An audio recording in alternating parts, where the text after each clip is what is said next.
Bonjour les amis, vous êtes avec les Gilets jaunes constituants Pays de l'Uropoix, vous êtes la résistance et aujourd'hui on est avec Daniel Bachet, ancien du commissariat au plan, professeur émérite à l'université Paris-Saclay-Évry et nous allons parler du marché, le marché, les marchés, la planification. Alors la planification décentralisée et négociée et la monnaie comme bien public. Pour changer le système et pas pour faire des changements dans le système. Donc on n'est pas du tout dans les compromissions. La première partie, qu'est-ce que le marché? L'impasse de la main invisible, les échanges marchands et les forces du marché, comment le marché peut être divisé, comment la concurrence mène aux oligopoles, et puis la nécessité de régulation par la planification et le contrôle démocratique. On parlera aussi du protectionnisme. La deuxième partie, justement, la planification. Alors, historiquement, avec les bolcheviks, etc., les soviétiques, où ça n'a pas marché. Là, on parlera de critique de la planification centralisée. Là, on va parler de planification décentralisée et négociée. Et le contrôle du rendement du capital, qui découlera de cette planification. Et du contrôle démocratique. Sûr. La troisième partie, la monnaie en bien public. La monnaie en bien public. Alors là, ça sent la fin de la BCE, ça sent la banque du peuple. On y reviendra. Citoyen, c'est à toi. Première partie, qu'est-ce que le marché, les marchés, et puis l'impasse de cette main invisible. D'accord. Merci beaucoup. Alors effectivement, ce qu'on appelle le marché, c'est quelque chose d'assez vaste, d'assez complexe. C'est une rencontre, c'est la rencontre de biens et de services, effectivement, qui s'échangent, donc on se situe dans le cadre d'un échange marchand. Mais plutôt que de parler du marché en général, pour l'aborder de manière très concrète, j'indiquerai plutôt qu'il existe plusieurs types de marchés. Alors vous avez un marché effectivement, par exemple des capitaux, un marché du travail et un marché des biens et des services. Bon.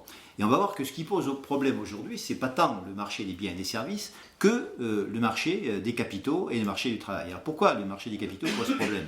Parce que vous savez ce que c'est, je vous ai parlé déjà de la mondialisation financière, je vous ai montré comment ça fonctionnait, comment cette finance dérégulée aujourd'hui pouvait fonctionner. Elle ne finance plus du tout l'économie, elle est un peu elle est totalement spéculative et donc elle fonctionne sur elle-même, si vous voulez. À la vitesse de la lumière. À la vitesse de la lumière, avec le trading à haute fréquence et tout ce qui va avec, toutes les techniques qui permettent d'accélérer les processus de mondialisation financière. Et donc c'est un problème majeur aujourd'hui pour la démocratie, puisqu'elle remet en question, effectivement, elle est capable de remettre en question des systèmes fiscaux et sociaux, et y compris l'ordre même politique qui est fondé démocratiquement. Donc c'est un problème majeur. Et si vous avez, comme je l'avais déjà dit, des taux de rentabilité à 15, 20, voire plus, eh bien ces taux de rentabilité sont absolument pas soutenables, puisque effectivement ils heurtent de plein fouet les modes de croissance qui prévalent aujourd'hui. Et ces modes de croissance sont de 1, 2, 3% et pas 15 ou 20%. Et à partir du moment où vous avez des taux de rentabilité aussi élevés, le taux de rentabilité bien supérieur au taux de croissance, c'est ce qui en quelque sorte produit aujourd'hui et favorise des inégalités monumentales que l'on voit fleurir au niveau de la planète et dans les principaux pays occidentaux, les pays dits riches, si vous voulez, où les patrimoines ont explosé alors qu'une partie de la population vit encore sous le seuil de pauvreté, et quant aux classes moyennes, elles sont de plus en plus aujourd'hui paupérisées ou en voie de paupérisation. Donc c'est un problème majeur. Et c'est ce marché-là, donc, des capitaux qu'il faut absolument supprimer. On n'a absolument pas besoin, et on verra comment, à travers des banques, si vous voulez, socialisées, à travers, bien entendu, un contrôle des capitaux, parce que j'avais expliqué que la mondialisation financière, elle était fondée sur quoi? Sur la dérégulation, sur le fait que les taux d'intérêt et les taux de change étaient fixés dorénavant par les marchés. Alors qu'autrefois, c'était les États, en quelque sorte, qui décidaient du taux de change et des taux d'intérêt. Donc voilà, ce marché, on peut s'en passer. Pourquoi peut-on se passer également du marché du travail? Parce que imaginez ce que signifie être obligé d'aller vendre sa force de travail sur un marché. C'est-à-dire que vous êtes dépendant de celui qui vous offre le travail. Vous êtes dépendant d'un patron, ou de celui qui... Dès qu'on est en CDD, c'est ça. Dès qu'on est en CDD, c'est un contrat de subordination. Et ce contrat de subordination, en tant que tel, en général vis-à-vis pas simplement d'un patron, mais des associés, c'est-à-dire de la société, comme je l'avais indiqué à plusieurs reprises, de la société, eh bien, ce contrat de travail est un contrat de subordination qui est attentatoire à l'idée même d'égalité des hommes et des femmes en dignité. Et donc il n'est pas étonnant de voir ce qu'on voit aujourd'hui dans les entreprises, c'est-à-dire des rapports qui restent quand même un peu féodaux, voire médiévaux, qui vont à l'encontre même de l'idée d'autonomie et d'émancipation. Donc ça c'est un problème majeur. Ça s'est dégradé, parce que le management au profit, on pense aux infirmières, on pense aux pompiers, mais aussi en entreprise, avec ses reporting, etc. Continuels. Bien sûr. Pour extraire ces 15 ou 20% de rentabilité annuelle, Absolument. Dans un monde fini, c'est sur le salarié. C'est sur le salarié. Tout pèse effectivement sur le salarié. Que ce soit la finance, on fait les liens entre la finance et le marché du travail. Le marché financier pèse considérablement sur le marché du travail, puisque le travail c'est plusieurs choses à la fois. Hein. Le travail c'est une valeur d'échange sur un marché, bien entendu. Il a une valeur d'usage et une valeur d'échange. C'est la place que l'on occupe dans la division du travail. Deuxièmement, et c'est aussi le sens que vous pouvez donner à votre travail. C'est beaucoup de choses en tant que tel. Donc, vous voyez, donc ce marché du travail est complètement discutable et à la limite est antidémocratique. Que signifie, au moins si on parle d'autonomie et d'émancipation, que signifie l'émancipation et l'autonomie si on est obligé d'aller vendre sa force de travail sur un marché qui va décider effectivement de notre qualification, du salaire, etc. Bon, ça c'est un problème. En revanche, le marché des biens et des services n'est pas en soi problématique, parce que là, c'est la rencontre d'une offre et d'une demande, dès lors que ce marché, effectivement, est placé sous le contrôle du peuple. C'est ça qu'il faut voir. Donc, parce que la concurrence dérégulée, ça nous amène à la concentration oligarchique. Ah oui, bien sûr. Alors, si on rentre là, effectivement, la concurrence en tant que telle, la concurrence capitaliste, surtout dans le cadre de la mondialisation actuelle, mène paradoxalement se détache du libéralisme tel qu'il avait été conçu autrefois par les premiers néoclassiques, à savoir Adam Smith, les premiers libéraux, qui nous disaient d'ailleurs, ces premiers libéraux en tant que tels insistaient essentiellement sur le travail et sur la production. Et au fur et à mesure, quand le néolibéralisme a repris ces catégories, il n'a pas repris les catégories du travail et de la production chez Adam Smith. Il a repris ce qu'on appelle le marché, l'autorégulation du marché. Et autrement dit, du travail à la production, on est passé vers le marché qui alloue au mieux et de manière optimum les ressources. Ce qui est totalement faux. Le marché, il n'alloue rien du tout. Tout dépend comment il est contrôlé. S'il n'est pas planifié, je veux dire, il enrichit les riches, il appauvrit les pauvres. Hein, je veux dire, bon. Et il dualise chaque fois. Il introduit des formes de dualisation sur le marché du travail. Donc, en tant que tel, vous voyez que ce marché des biens et des services doit être, si vous voulez, positionné, socialisé, c'est-à-dire placer ces mécanismes en tant que tels sous le contrôle direct du démos, c'est-à-dire effectivement du peuple citoyen, par le truchement de politiques économiques et de la société civile organisée. Autrement dit, si vous voulez, vous avez dit tout à l'heure que la différence entre marché et échange marchand et force du marché, c'est vrai qu'il y a une différence en tant que telle. C'est-à-dire que je pense que de ce point de vue, il faut déconstruire ce concept de marché et opérer une distinction entre ce qu'on appelle l'échange marchand, on est dans un système monétaire, à travail divisé. Donc pour le moment, effectivement, il est difficile de se passer de la monnaie en tant que telle, et donc de l'échange marchand, dans le cadre d'un marché des biens et des services. D'accord ? Et de ce point de vue, l'échange marchand, oui, le marché, oui, mais pas les forces du marché en tant que telles. Et ce sont ces forces du marché, précisément, qui, dans le cadre de la concurrence capitaliste, produisent effectivement des oligopoles. Hein. Au fur et à mesure, il y a captation des plus puissants qui ensuite mettent des barrières à l'entrée et ne permettent pas à de nouveaux intrants à se mettre en place sur ce système-là. Donc, de fait, le marché devient très rapidement soit monopolistique, soit oligopolistique, et met en place des barrières qui ne permettent plus effectivement à toutes les marchandises d'être écoulées dans les meilleures conditions, c'est-à-dire avec le meilleur choix possible de la part du consommateur, etc., puisque vous avez très peu de choix. Donc là, est-ce que ça nous amène à la problématique de l'obsolescence programmée ou de la problématique, par exemple, si vous avez une idée, pouvoir faire un véhicule. Oui. Il y a combien de constructeurs véhicules en France? Il n'y en a pas beaucoup. Il y en a très peu, oui. À une certaine époque, au début de l'automobile, il y avait près de 200 constructeurs automobiles. Et donc, il y avait une véritable concurrence. Et on se souvient des Simca 1000, des 4L, des 2 chevaux, etc. Maintenant, on a la Dacia qui est la moins chère, mais elle est à 8 000 €. Il faut s'endetter sur 5 ans ou 7 ans. Tu vois, on aimerait pouvoir se payer pour 500 balles ou 800 balles une bagnole qui dure 10 ans. Tu vois, on n'a pas besoin de l'éviter électrique, mais on a finalement, tu vois, le crédit prend le relais sûr, en fait, et sûr. l'esclavage par le crédit prend le relais. Bien sûr, bien sûr.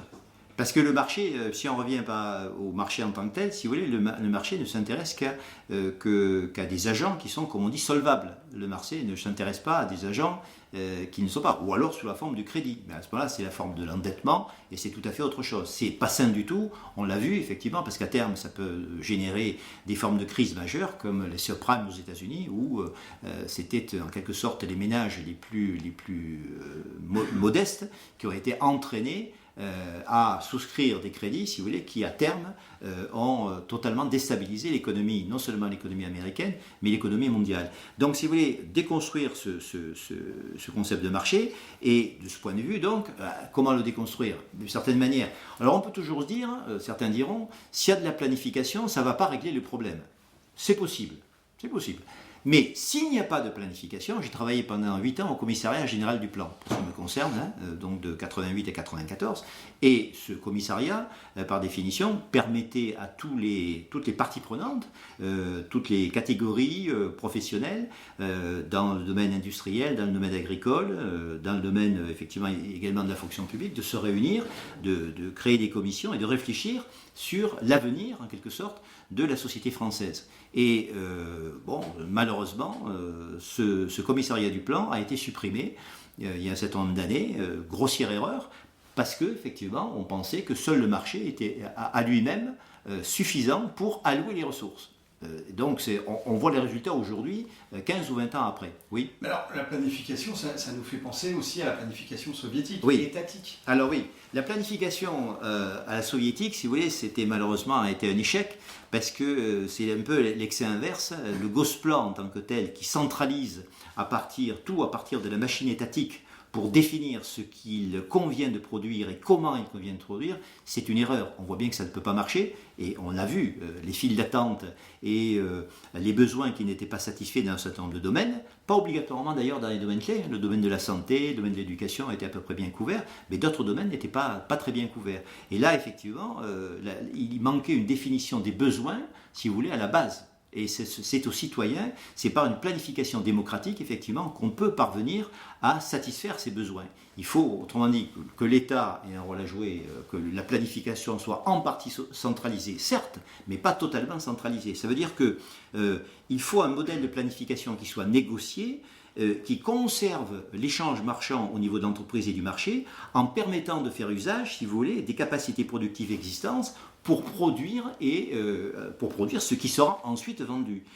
Donc, vous voyez, cette idée de planification négociée, ça permet de substituer aux forces du marché un processus de coordination négociée au niveau des différents domaines socioproductifs, pour tout ce qui concerne les changements liés aux capacités d'investissement, d'ailleurs d'investissement ou de désinvestissement. Et là, on peut aller même plus loin et se dire effectivement que ce processus, c'est quand même un processus démocratique et délibératif, et que ce processus-là vise à dépasser le droit bourgeois classique, qui est celui de l'échange marchand dans le cadre d'un marché, si vous voulez, pour aller vers un bien-être. Alors on peut l'appeler bien-être socialiste, bien-être communiste, disons simplement la satisfaction des besoins de la totalité de la population. Le bien commun. Le bien commun, le bien commun. Autrement dit, dans ce système-là, le profit n'est plus un but en soi. J'avais montré que le profit n'était pas l'objectif premier d'ailleurs de l'entreprise. Ce qui est Actuellement, si. Aujourd'hui, oui. L'entreprise capitaliste. 1832 du Code civil. Article 1832 du Code civil, les associés se réunissent pour se partager le bénéfice. Point. À partir du moment où vous ne changez pas ce code-là, le reste continuera à persévérer dans son but. Donc, le profit, comme je l'avais montré, n'est plus un but en soi, mais c'est simplement une contrainte d'équilibre économique. Il existe certes, mais il n'est pas l'objectif de l'entreprise. Et donc, dans le cadre, à ce moment-là, de marchés régulés démocratiquement et d'une planification qui est une planification participative. Et donc, la planification participative, elle relève de quoi? Des producteurs associés, des travailleurs, comme instance de contrôle au sein de l'entreprise, et des producteurs associés également, donc, comme production planifiée, pour l'usage au sein de l'économie dans son ensemble. Donc dans les unités de production et plus généralement au niveau de l'économie. Donc là, on pourrait mettre le concept de collectif d'intérêt. Le collectif d'intérêt des producteurs, oui. les collectifs d'intérêt des consommateurs. Bien sûr, il faut qu'il y ait des. Alors, vous pouvez créer des coopératives. Alors, ça c'est le monde des coopératives.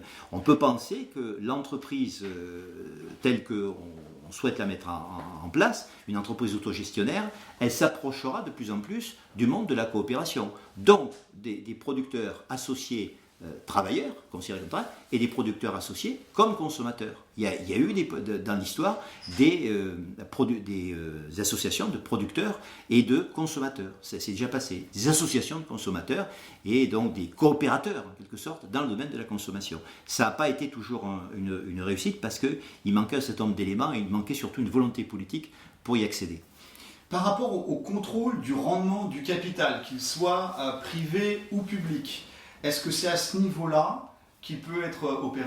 Ah oui, le niveau de rentabilité, alors d'abord, dans le cadre, il peut être, comme je l'avais montré à plusieurs reprises, il peut être, comment dirais-je, raboté et il peut être ramené à des niveaux d'exigence qui ne sont pas ceux qui existent aujourd'hui dans le cadre capitaliste. Donc on peut faire baisser le niveau d'exigence de rentabilité par de nouveaux outils comptables déjà à l'intérieur des entreprises. Mais si en plus vous avez une planification qui vous permet de le faire, cette planification ne permettra pas une explosion des taux de rentabilité, puisque je vous avais dit la dernière fois que les taux de rentabilité étaient fixés de manière exogène, c'est-à-dire qu'on décide de l'extérieur quel sera ou quel doit être le niveau de rentabilité. Dès lors que vous avez une planification démocratique, les citoyens associés et les producteurs associés ne vont pas choisir des taux de rentabilité à 15%. Ils vont choisir des taux raisonnables. Et on peut vivre parfaitement correctement, redistribuer effectivement une partie des richesses avec des taux de rentabilité à 3-4%. On n'est pas obligé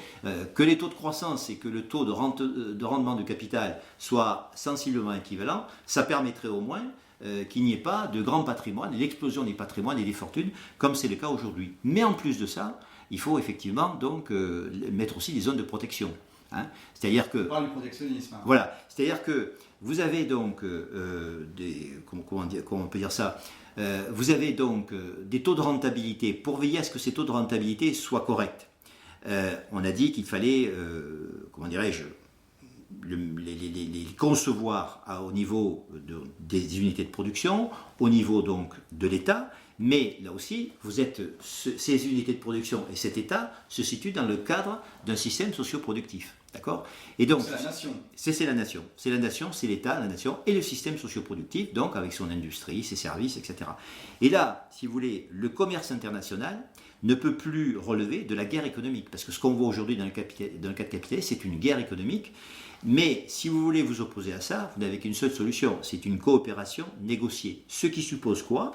Eh bien, ce qui suppose d'explorer la voie d'une souveraineté démocratique qui passe par ce qu'on appelle un protectionnisme raisonné, c'est-à-dire par une incitation à la convergence sociale, fiscale et écologique vers le haut.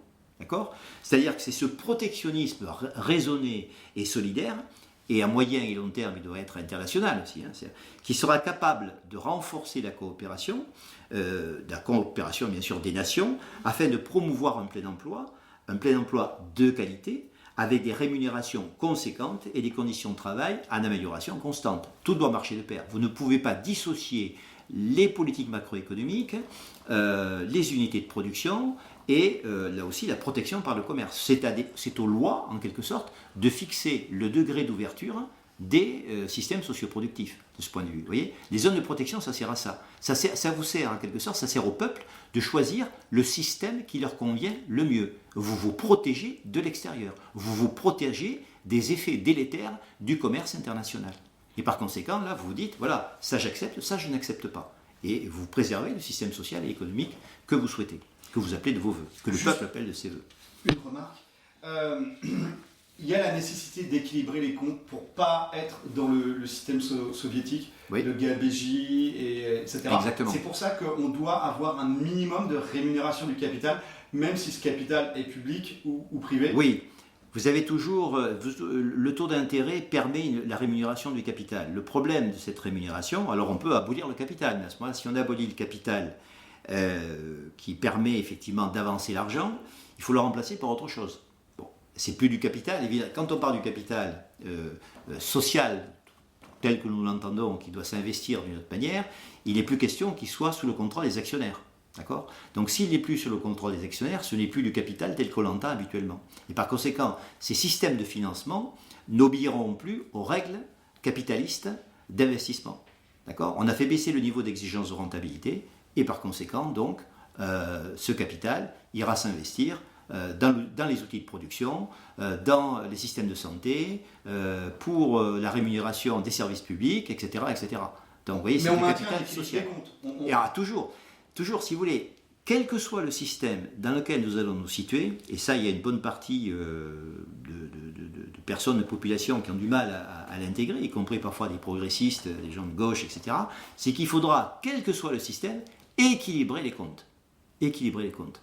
Et équilibrer les comptes, ça veut dire effectivement être en mesure de ne pas dépenser plus que vous produisez, etc. Vous voyez, il y a des bases mêmes d'équilibre. Et les outils de gestion que je m'étais permis de présenter permettent effectivement cet équilibre. Dans le cadre de l'unité de production, je le rappelle, la valeur ajoutée doit vous permettre d'équilibrer le coût de la structure. C'est-à-dire que vous aurez toujours, il faudra toujours que vous financiez quoi ? Le travail, les travailleurs, les rémunérations, l'outil de production, son amortissement et la rémunération des capitaux engagés. Mais rémunérer les capitaux engagés, ça ne veut pas dire rémunérer le capital tel qu'il est aujourd'hui. Si c'est contrôlé démocratiquement. Voilà. Juste une petite remarque, droite-gauche, on sait très bien que ça n'existe plus. Absolument. Puisque tout ça, c'est des divisions exogènes du peuple. Arbitraire. Et par l'oligarchie. Voilà. La troisième partie, la monnaie en bien public. Comment ça peut se faire ? Qu'est-ce que ça veut dire ? Est-ce que c'est la fin de la BCE et est-ce que c'est le début de la Banque du Peuple ? Sous quel contrôle ? Alors, effectivement, il y a beaucoup de questions, mais ce sont des questions essentielles. Le problème dans la pensée néoclassique, c'est qu'on aborde la monnaie, si vous voulez, on considère que la monnaie est neutre. Bon. Alors, dans cette conception-là, on considère, si vous voulez, que la monnaie ne serait qu'un voile qui serait placé sur les activités économiques. Et donc, elle reflèterait, en gros, le prix donné par le marché. C'est ça la conception classique, néoclassique de la monnaie. Actuelle, hein ? Voilà, qui aujourd'hui est portée par les néolibéraux. Et autrefois par ce qu'on appelait les néoclassiques, les libéraux traditionnels. Bon, mais cette vision, elle nie à la monnaie toute capacité d'action propre. Et ça, c'est un problème. Parce que c'est une vision qui est fondamentalement conservatrice et qui verrouille l'accès à la monnaie et par conséquent qui bloque la possibilité de tout changement possible. Et par conséquent, le rôle de la monnaie, pourquoi la monnaie, pourquoi l'argent et pourquoi la monnaie ? Alors, c'est une question à la fois philosophique, anthropologique et économique, et sociologique. En fait, il faut savoir que c'est la monnaie qui fonde l'échange, et non pas l'échange qui fonderait la monnaie. Ça a été montré par de grands auteurs, Aglietta et d'autres, bien d'autres, qui sont assez clairs de ce point de vue, des spécialistes, d'obédience marxiste ou autres, qui ont montré que c'était donc la monnaie qui fondait cet échange. La création monétaire, autrement dit, est la condition de toute construction économique et sociale. Autrement dit, la monnaie, c'est la brique qui permet de réaliser des anticipations. Autrement dit, c'est un outil qui permet de bâtir le monde. Si vous voulez. Donc c'est pas rien, la monnaie. Elle n'est pas neutre, c'est pas un voile, c'est quelque chose effectivement très actif. Autrement dit, la création de monnaie, c'est un phénomène endogène qui est étroitement lié à l'expression des besoins. Et donc, comment ça se traduit concrètement au niveau des banques, etc. Alors, je parlerai de deux choses, de la banque centrale et des banques en tant que telles. Eh bien, concernant la banque centrale, ça veut dire qu'il faut remettre la banque centrale au service de l'État démocratique et donc abolir son indépendance. Il faut abolir, il ne faut pas dire, puisqu'elle est soi-disant indépendante. Aux États-Unis, la Fed, elle n'est pas indépendante du politique, puisque c'est le politique qui l'a directement sous son contrôle.